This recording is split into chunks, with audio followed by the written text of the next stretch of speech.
tanpa terasa kita sudah di penghujung kitab Kisah Para Rasul, walaupun masih ada satu pasal yang belum kita bahas, tapi paling tidak di dalam pasal ini kita melihat bagaimana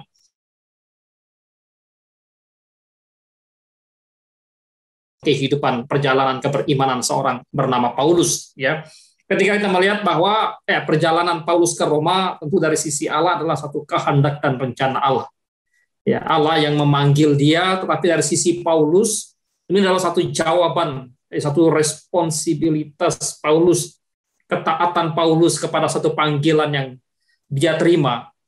Oleh sebab itu di dalam pasal yang kita baca tadi, maka bagaimana kita mendapatkan satu gambaran yang begitu teliti, satu laporan yang begitu jelas, yang begitu teliti yang disampaikan oleh seorang Dr. Lukas di dalam menuliskan perjalanan Paulus ketika menuju Roma.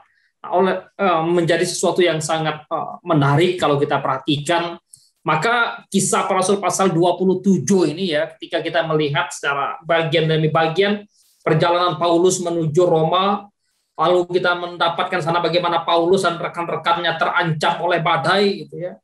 Ia menerima satu jaminan keselamatan, bukan saja dalam konteks keselamatan yang kemudian yang kekal, tapi juga dalam kesementaraan orang-orang yang bersama dengan dia pun mendapatkan satu jaminan keselamatan dari kebinasaan oleh karena laut. Kemudian Paulus juga beberapa anjuran yang disampaikan kepada orang-orang yang bersama dengan dia, dan pada akhirnya ada kapal yang kandas. Nah, kalau kita memperhatikan satu kisah, satu perjalanan di laut yang ditempuh oleh Paulus melalui peta ini, bukanlah satu perjalanan yang singkat, gitu ya. Bukan perjalanan yang 1 jam, 2 jam, sehari, 2 hari, gitu. Tapi berhari-hari, berminggu-minggu, dan bahkan barangkali berbulan-bulan mesti harus ada di laut. Saya kebetulan juga punya pengalaman bagaimana pernah naik kapal dari Pontianak waktu masih zaman kuliah, kapal Pontianak ke Jakarta, Jakarta Pontianak naik kapal, kemudian dari Surabaya ke Sampit, ya. Kemudian waktu mau pulang dari Sampit ke Pontianak, mesti dari Sampit mesti harus ke Semarang dulu, baru kemudian dibawa lagi ke Pontianak. Maka perjalanan itu bukan satu perjalanan yang mudah, gitu ya.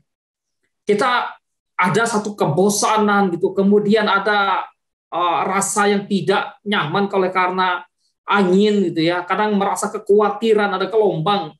Nah, itulah yang digambarkan sebetulnya bagaimana perjalanan Paulus, sehingga tidak heran kalau di dalam perjalanan yang mereka tempuh ada badai, ada gelombang, ada angin, dan bahkan terkadang harus putus asa, ya. Tapi menarik bahwa hal yang pertama disampaikan oleh Lukas di sana, ada satu perlakuan yang baik kepada Paulus.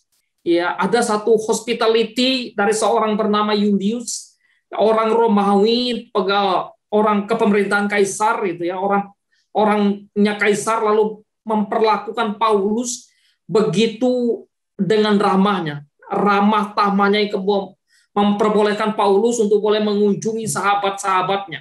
Dan tujuannya jelas, bahwa mereka melengkapkan keperluannya, supaya sahabat-sahabat Paulus memperlengkapkan keperluan Paulus. Bayangkan, keperluan berapa banyak, keperluan apa aja. Ya, di dalam satu perjalanan dari satu tempat ke tempat yang lain, dari satu pulau ke pulau yang lain, dari satu pelabuhan ke pelabuhan yang lain. Ya, tentu di dalam bagian ini kita melihat bahwa bagaimana cara kerja Tuhan mempersiapkan satu perlengkapan yang diperlukan oleh hambanya. Dan kita tentu meyakini bahwa Paulus bukanlah seorang yang banyak uang. Ya, dia bukan seorang pengusaha. Oleh sebab itu bagaimana perjalanan misi berjalan? Maka ada orang-orang yang Tuhan buat murah hati, sahabat-sahabatnya, rekan-rekannya. Dan itulah yang Tuhan pakai untuk menjadi alat di dalam tangan misinya Tuhan menopang kehidupan Paulus. Orang-orang seperti Julius ini juga, sekalipun dia bukan seorang Yahudi, tapi orang yang kemudian mau dikatakan orangnya Kaisar, tapi dia juga dipakai oleh Tuhan untuk menunjukkan kemurahhatiannya kepada Paulus. Ya, padahal Paulus adalah seorang tahanan. Maka sebetulnya kalau melihat bagian ini bagaimana dengan kehidupan kita gitu ya. Kita di dalam melayani Tuhan, kita dalam melakukan segala sesuatu yang Tuhan perkenankan untuk kita kerjakan. Nah, pergantian kapal ya, ini menjadi sesuatu yang penting juga di sana. Dari satu pelabuhan ke pelabuhan dan tidak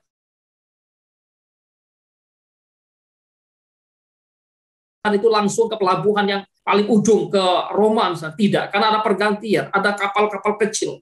Tapi juga ada kapal-kapal yang memang ya transitnya hanya sampai di satu pelabuhan saja, sehingga mereka harus berganti kapal. Ya, ini tentu kalau kita tidak membayangkan masuk ke dalam satu peristiwa, satu pengalaman atau satu teks di zaman itu seperti apa, kondisinya seperti apa, kita sulit untuk membayangkan. Kalau kita akan membayangkan bagaimana transit dari satu bandara ke bandara yang lain, transit dari satu stasiun ke stasiun lain. Tapi bagaimana Paulus dan kawan-kawannya transit dari satu pelabuhan ke pelabuhan yang lain, ya dengan kondisi yang mesti harus tidak nyaman, tetapi juga dalam kondisi yang tidak aman. Menarik apa yang diperingatkan oleh Paulus kepada orang-orang yang ada di kapal itu. Mereka punya pengalaman, ya.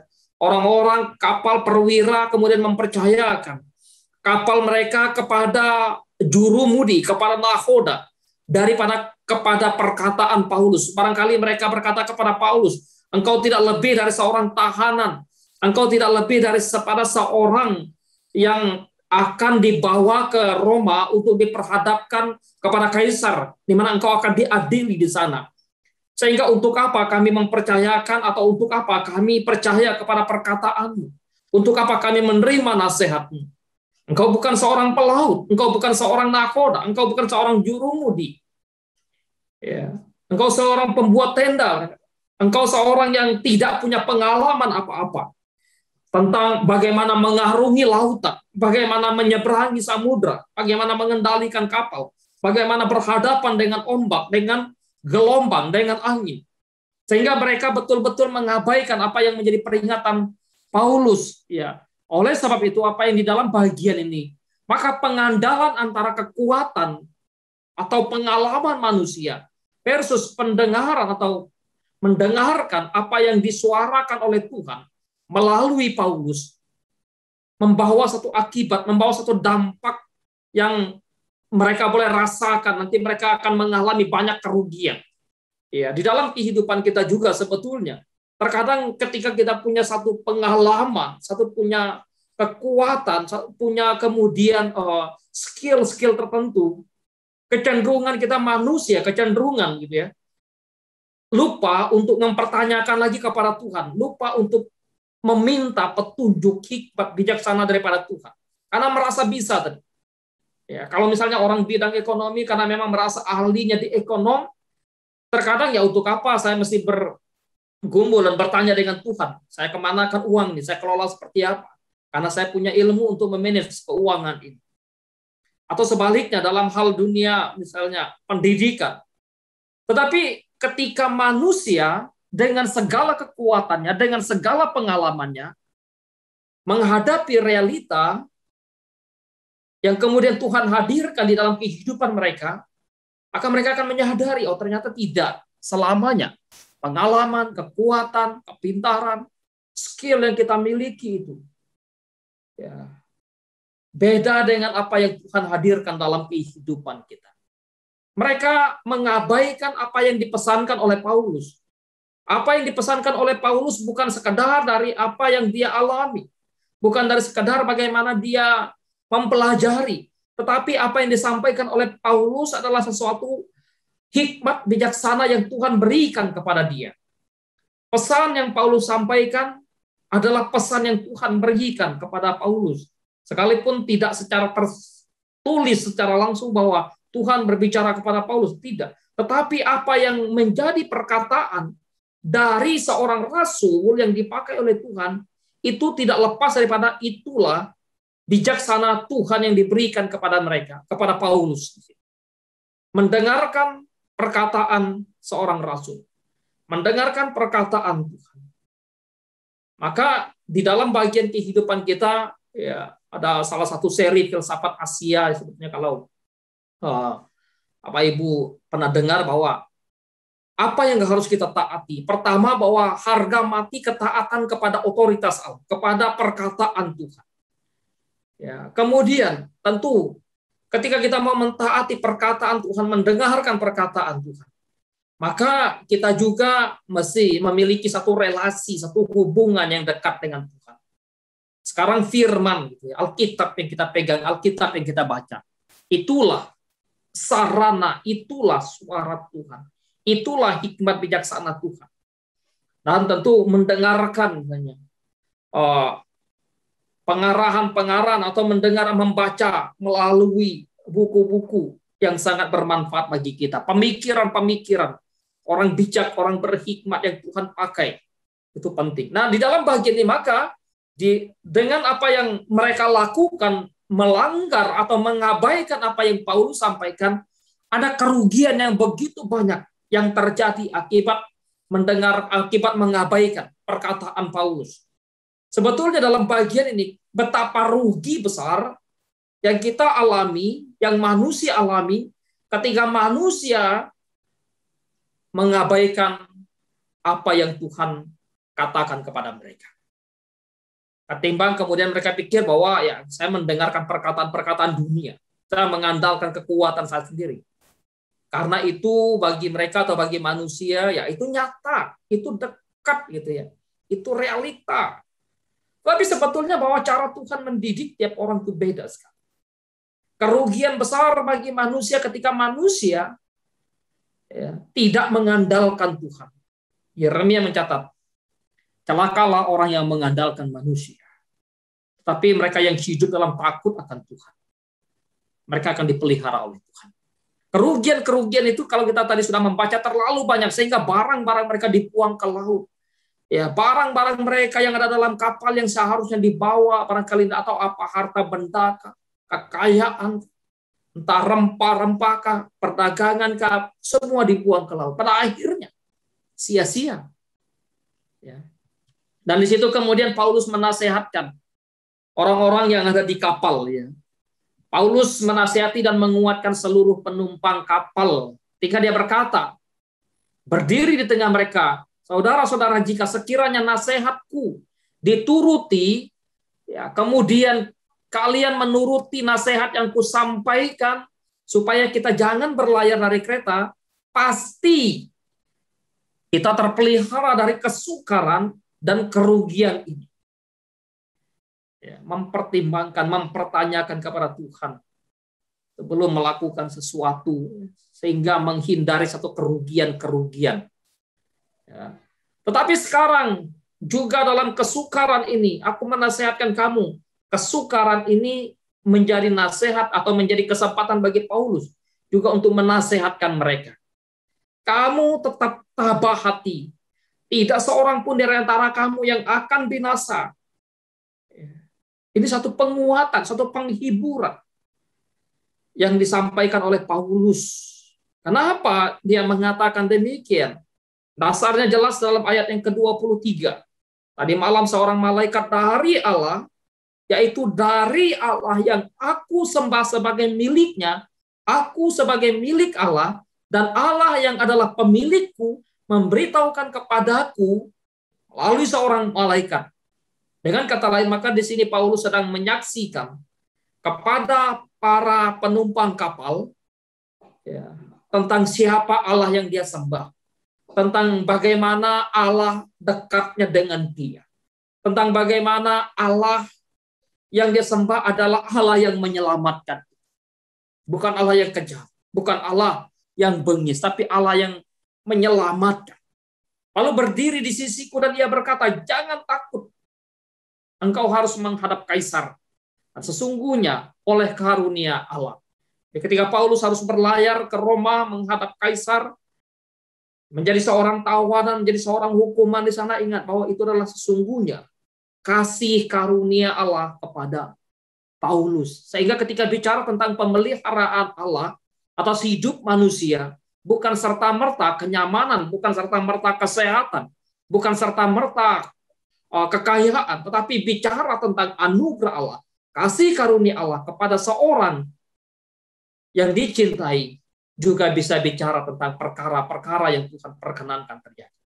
Kerikil-kerikil yang harus dia lewati, onak dan duri yang harus dia jalani.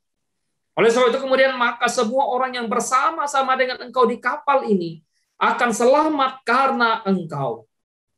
Disinilah kehadiran seorang Paulus, seorang benar, seorang yang dikasihi oleh Tuhan, menjadi dampak bagi orang yang ada di sekitarnya. Kita mengingat kalau kita membaca Kejadian bagaimana ketika Abraham berkata kepada Tuhan waktu ingin membinasakan Sodom dan Gomora. Apakah sekiranya ada 50 orang benar di Sodom dan Gomora, engkau akan membinasakan mereka? Oh tidak. Kalau ada, karena tidak ada 40, 30 dan sebagainya. Terus turun. Jadi kehadiran orang benar di sana membawa satu dampak terhadap orang-orang yang ada di sekitar mereka. Sekalipun yang ada di sekitar mereka bukan semua orang yang percaya. Inilah dampak kehidupan kita sebagai orang percaya di tengah-tengah lingkungan. Walaupun lingkungan kita di mana ada, tidak semua adalah orang yang percaya, yang seiman dengan kita. Oleh sebab itu apa yang dikatakan? Sebab itu tabahkanlah hatimu. Kembali dikatakan tabahkanlah hatimu. Karena aku percaya pada Allah bahwa semuanya pasti terjadi. Sama seperti yang dinyatakannya kepadaku. Namun kita harus mendamparkan kapal ini di salah satu pulau. Ini pasti terjadi. Disinilah tanda bahwa yang disampaikan oleh Paulus adalah berasal daripada Allah. Karena yang berasal daripada Allah tidak akan pernah meleset.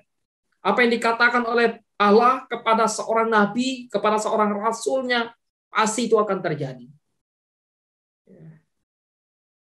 Di dalam bagian ini kita melihat betapa iman Paulus, betapa keyakinan Paulus, betapa kesetiaan Paulus kepada Allah betul-betul kita bisa dapatkan di dalam bagian ini.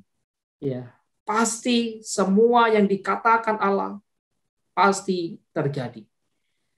Karena aku percaya kepada Allah.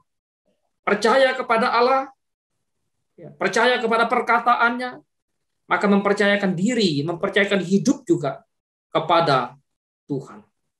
Nah, di dalam bagian ini maka sebetulnya bicara nasihat dan pengakuan Paulus dalam hubungannya dengan Allah. Jadi tidak ada badai atau ada badai yang dapat menghalangi perkenanan Tuhan kepada umatnya. Kenapa? Karena Tuhan adalah penolong yang selalu ada. Maka ketika melihat bagian ini bagaimana mereka tidak dibinasakan, Paulus kemudian juga tidak dibinasakan atau tidak mengalami kematian oleh karena bencana badai yang menimpa mereka. Di sini saya melihat bahwa selama Tuhan memiliki pekerjaan yang harus kita lakukan, hidup kita akan diperpanjang. Dengan kata lain, ketika Tuhan memanggil seseorang untuk kembali kepada Dia, maka tugasnya dalam dunia memang sudah selesai. Sudah selesai. Aku sudah mengakhiri pertandinganku, itu Paulus. Aku sudah menyelesaikan pertandinganku. Aku sudah mencapai garis finish. Sehingga bicara kematian orang percaya, ya, maka bicara tentang bagaimana berakhirnya juga tugas mereka dalam dunia. Tetapi ketika Tuhan mempercayakan hidup, Tuhan masih mempercayakan tanggung jawab, Tuhan masih mempercayakan pekerjaan, Tuhan masih mempercayakan misinya. Bagi seseorang, sehebat apapun sakitnya, ketika Tuhan masih mempercayakan tugas untuk dia kerjakan dalam dunia, dia masih diperpanjang Tuhan hidupnya. Maka hidup Paulus di tangan Tuhan, bukan di tangan kaisar. Hidup Paulus di tangan Allah, bukan di tangan badai. Hidup Paulus di tangan Tuhan, bukan di tangan para penghukumnya, bukan di tangan para ahli-ahli agama yang memusuhi dia. Paulus mengajak orang untuk makan ketika mereka menjelang kemudian siang, semua orang diajak untuk makan. Mereka sudah 14 hari menanti situasi kapal, ya barangkali juga karena perasaan takut, gelisah tadi ya. Kemudian ada barangkali juga karena di kapal, yang namanya di kapal biasanya mabuk angin juga, sehingga udah tambahlah gelisah, susah makan juga misalnya kan. Ini juga menjadi satu perhatian. Sehingga dikatakan di sana, karena itu aku menasihatkan kamu supaya kamu makan dahulu. Hal itu perlu untuk keselamatanmu. Ya, makan juga tentu perlu. Fisik juga perlu. Bukan hanya sekedar perkara rohani, tapi juga perkara jasmani. Ya, karena itu Yesus mengatakan kita perlu makan roti tentu, tapi juga kita perlu firman. Yesus tidak mengatakan bahwa kita tidak perlu roti lagi. Yesus tetap mengatakan kita perlu roti karena kita masih hidup dalam fisik, hidup dalam tubuh. Jasmani kita masih ada, masih beraktivitas, sehingga kita memerlukan makanan. Itulah yang perlu Paulus juga perhatikan kepada mereka, sehingga mereka itu berkenaan dengan keselamatan fisik mereka. Tidak seorang pun yang kamu yang hilang, yang binasa, sealaipun rambut di atas kepala. Dengan demikian kemudian Paulus mengambil roti, mengucap syukur di hadapan mereka, memecah-mecahnya lalu memberikan kepada mereka. Mereka mulai makan.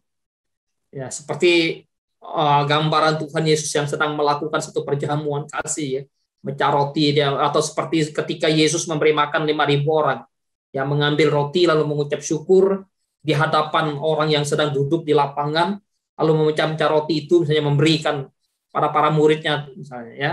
Ini satu gambaran sungguh luar biasa. Maka di dalam bagian ini tanggung jawab kita sebagai orang percaya juga bagaimana kita memperhatikan kehidupan secara, bukan saja secara jasmani, bukan saja secara rohani, tapi juga secara jasmani orang kita perlu perhatikan.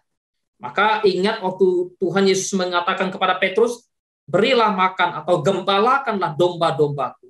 Berilah makan mereka. Tugas kita memberi makan saudara-saudara kita. Ya, menguatkan hati semua orang. Maka Paulus juga memperhatikan jiwa mereka. Sekaligus juga memperhatikan perut mereka.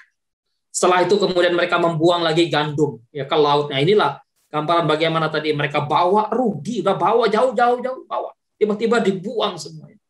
Hari mulai siang, maka di situ kemudian di sini kita melihat apa yang dilakukan oleh mereka. Ya, Tuhan yang menentukan tujuan bahwa mereka harus diselamatkan dengan caranya Tuhan, bahwa mereka harus diselamatkan dengan bantuan perawakan kapal lainnya. Di sini juga Paulus memperhatikan, sekalipun dia tahu bahwa berharap kepada Tuhan perlu, tetapi juga dalam bagian ini dia juga tidak mengabaikan aspek ya skill, aspek pengalaman para awak kapal tadi, sehingga dia tidak membiarkan awak kapalnya untuk pergi meninggalkan mereka, memberitahukan kepada perwira.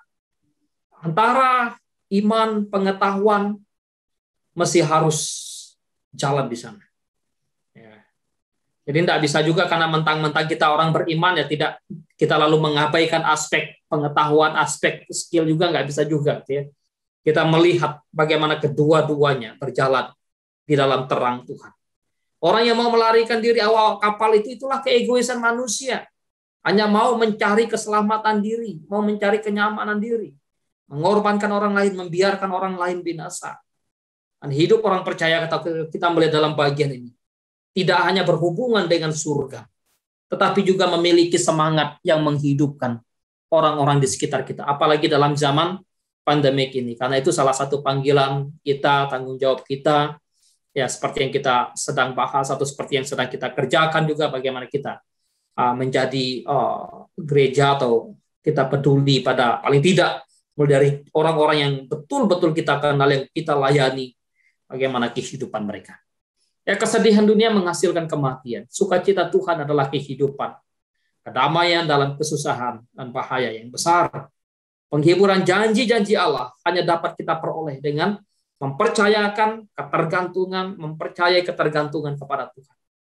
Untuk apa? Menikmati firman Tuhan. Dan Tuhan berikan kepada kita. Dalam konteks keselamatan mereka di kapal, keselamatan mereka dinyatakan harus tunggu. Ya, ditunggu dengan menggunakan sarana yang ada di dalam kapal itu. Tetapi ingat, sarana kita ketika kita diselamatkannya iman yang Tuhan anugerahkan lewat Kristus Yesus yang sudah mati di kayu salib.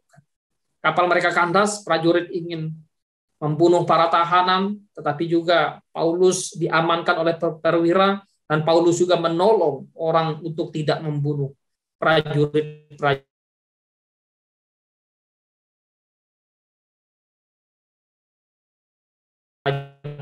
yang ada juga. Ya, menggagal. Ya. Tentu kalau keselamatan Paulus secara di mata hukum Romawi Kaisar, maka memang mereka bertanggung jawab membawa Paulus sampai kepada Kaisar. Ya, oleh sebab itu kemudian apa yang bisa kita lihat juga dalam bagian ini. Kepuasan orang percaya atau kepuasan kita sebagai orang percaya. Ketika kita menyadari dan mengetahui bahwa kita adalah berkat bagi orang lain. Kita tidak hidup untuk kemudian diri sendiri. Israel dipanggil untuk menjadi berkat bagi bangsa-bangsa. Kita dipanggil, ditempatkan untuk menjadi berkat bagi dunia. Baik melalui pemikiran kita, melalui pengajaran kita, dan bahkan melalui sentuhan kasih kita. Secara finansial atau sesuatu yang kemudian bisa kita kerjakan, bisa kita lakukan. Ingat, Tuhan selalu setia. Oleh karena itu, biarlah semua orang yang tertarik pada janji Tuhan selalu juga bergembira sekalipun di dalam kesusahan, sekalipun di dalam ketidakpengharapan. Maka pengharapan itulah jangkar bagi jiwa, yakin dan teguh, masuk ke dalam satu tabir yang Tuhan sudah sediakan.